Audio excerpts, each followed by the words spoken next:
He is the co-founder of SUN Microsystems. He co-founded it in 1982, serving as the chief executive officer and board chairman for over 22 years. During his tenure, Scott transformed SUN from a Silicon Valley startup to a leading provider of network computing.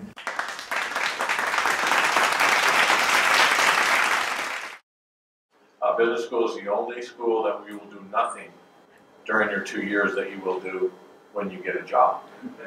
Unlike being a chemistry major where you Dr. Beaker, or a physicist where you go smash atoms, or a doctor where you get the rubber glove on and explore every orifice. I mean, at least you're doing things that you'll actually be doing when you become a graduate. At business school, you don't hire anybody, you don't review anybody, you don't fire anybody. You don't raise money, you don't spend money, you don't build anything, you don't sell anything. You sit there. It's like learning golf by watching a video.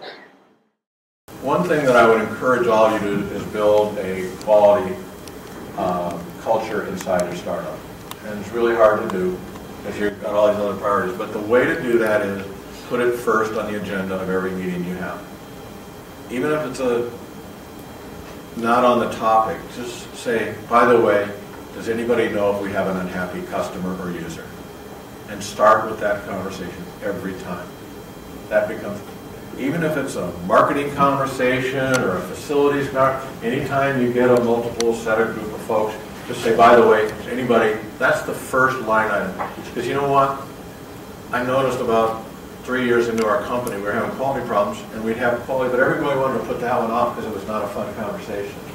And so that would always end up, you know, the meeting ends at 12:30 and at 12:35, so well, we didn't cover quality. Well, we'll get that next time. Or, you know, you give it start when everybody's fresh, focused, and organized. And trust me, that will just change the culture in your organization, because the agenda of the staff meeting, especially of the leaders, drives the culture far more than any sign you put on the wall or any other thing that you do, any Six Sigma program or whatever.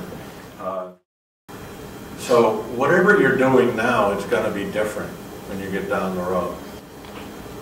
And just look at where Google is. Just look at, you know, what Facebook is doing now compared to what they were doing before. It will change. And getting yourself locked into any long contract is crazy.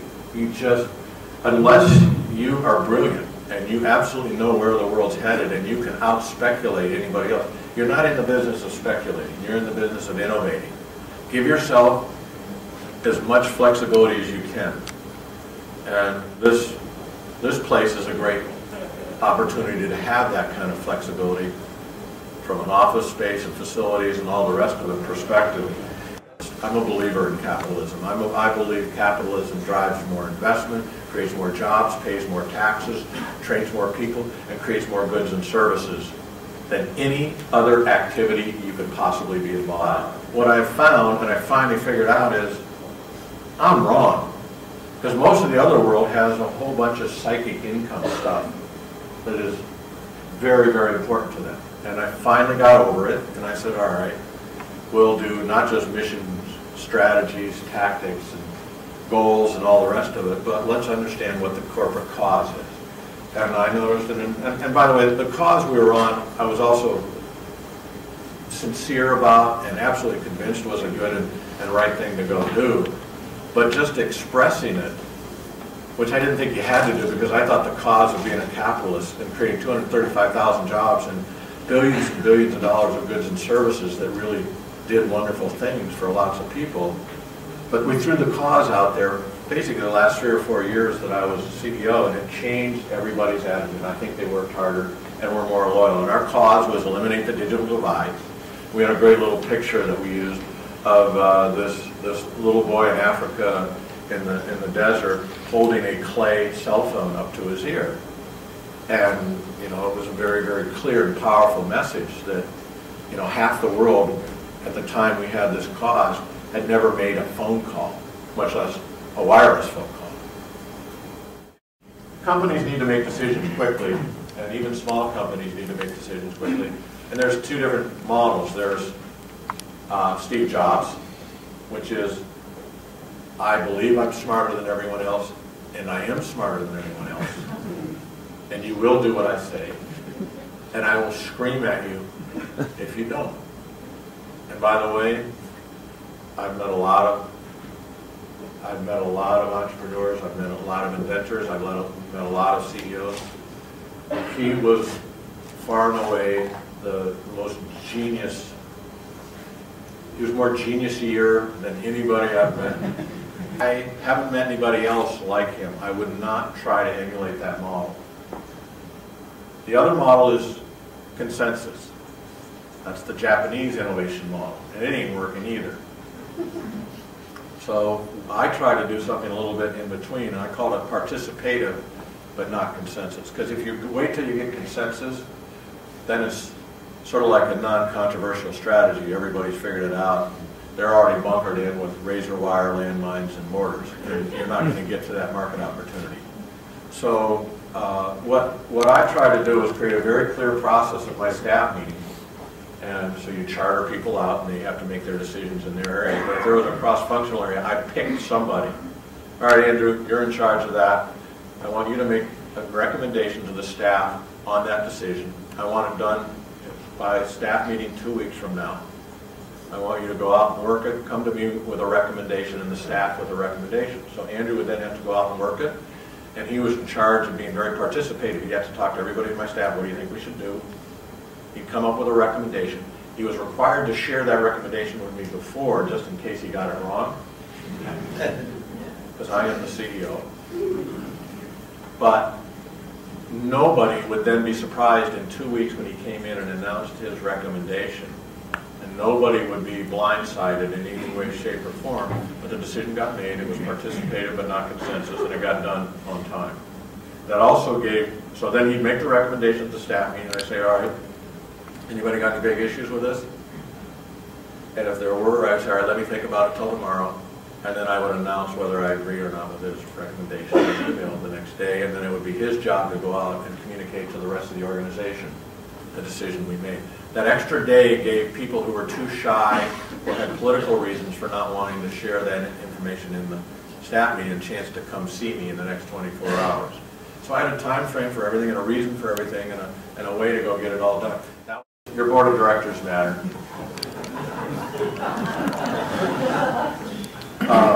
Pick them wisely. Companies are built from the top down. And I don't know how to share that with you until you get in trouble. Until you start running out of cash, or you have a big lawsuit, or you have management changes, or something. And so build your board carefully and aggressively. And being on a board today is economic volunteerism. Especially once you go public, because then it's all about governance, not stewardship. But the good news about private companies is you're more likely to get good people who want to help steward you, because there's far less governance required in that environment. But I could spend hours telling you all the horror stories and the thrills of having good or bad boards. Whenever I promoted somebody, they would either ask me to come join their staff meetings every now and then to be part of it, or they would stiff arm me and say, stay the heck out of the way.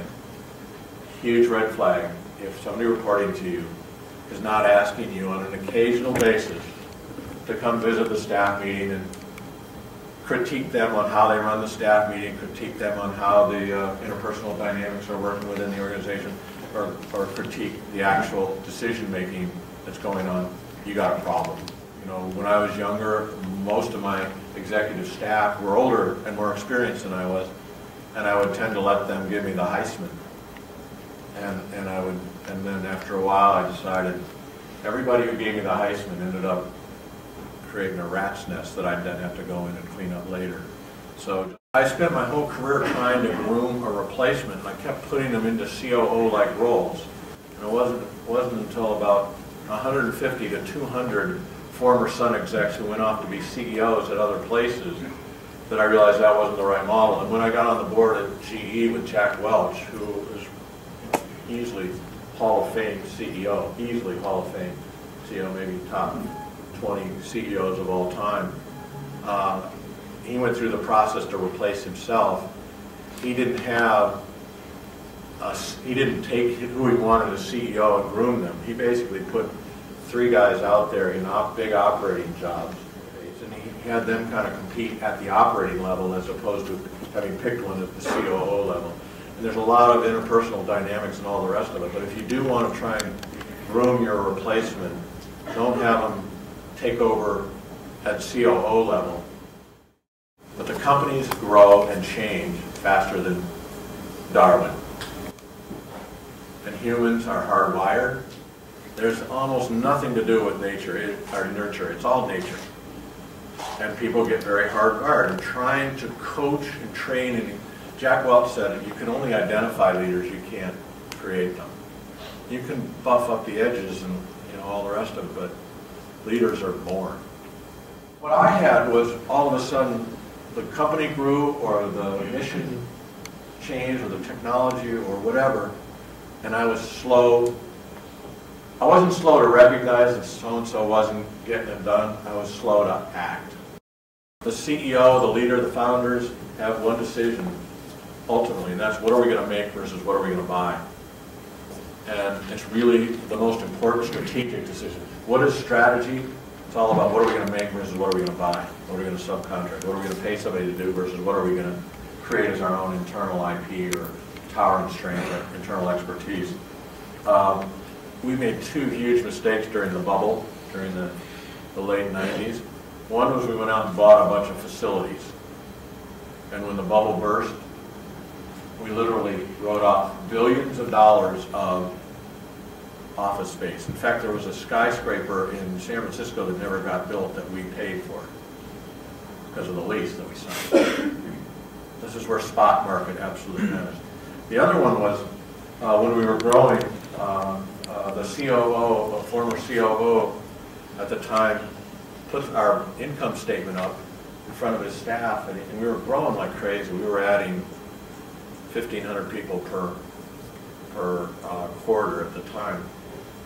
And he said, what's the most expensive line item on them? He was quizzing his team on the income statement. Somebody says, cost of goods sold, material, engineering, well, sales, you know what he said? Discounts. Discounts to our resellers. So we're going to go direct, which is sort of like Ford saying, I'm going to get rid of the dealerships. And you know what? That isn't our business. We were an R&D company. We were spending 12% on R&D. And what did we do? We went out and got all these facilities, staffed it with all these sales reps and support people and all the rest of it, and then the bubble went like this.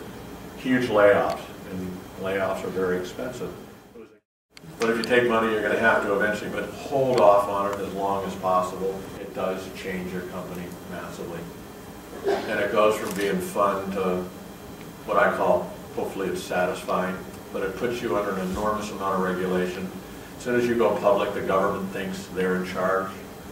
You can fly under the radar. And if you do go public, consider selling a bunch of it. I hung on. If I'd sold at the peak, I could have bought some. I could have outbid Larry for SUN.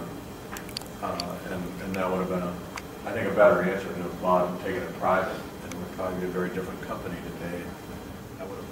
I got asked on TV to give advice to Mark Zuckerberg before they went public. I said, sell as much stock as you can at the IPO, and don't do it if you don't have to.